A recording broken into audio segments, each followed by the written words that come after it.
அடிவயிற்றிலிருந்து பெருமூச்சு விட்டு விண்ணப்பத்தை ஏறிடுங்கள்.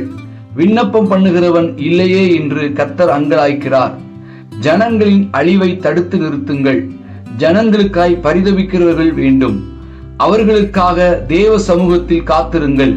ஒரு தேவ பிள்ளை இருக்கும் இடத்தில் கொத்து கொத்தாய் மரணம் ஏற்பட்டால் நீங்கள் தான் அதற்கு உத்தரவாதிகள். ஜெபிக்க வேண்டியது உங்கள் கடமை அல்லவா?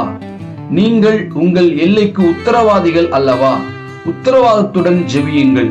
ஒருவராவது இயேசுவை அறியாமல் நித்திய ஜீவனை பெறாமல் நீங்கள் வசிக்கும் பகுதியில் மரிக்க கூடாது என்று உத்தரவாதம் பண்ணி ஜெபியுங்கள். ஜெபிக்க மறந்து போகாதீர்கள். கணக்கு கேட்கும் கர்த்தர். ஜனங்களின் பாவங்களை பார்த்து ஜனங்களை வெறுக்கிறீர்கள். பாவத்தை தண்ணீரை போல பருகிக் கொண்டிருக்கிற ஜனங்களை நியாயம் தீர்க்க அல்ல, அவர்களை பார்த்து மனதுருகி ஜெபிக்கவே உங்களை வைத்திருக்கிறேன். நான் உங்கள் ஜெபத்தை கேட்டு ஆத்துமாக்களை கொள்ளை பொருளாய் தருவேன் என்பது கர்த்தருடைய வார்த்தை.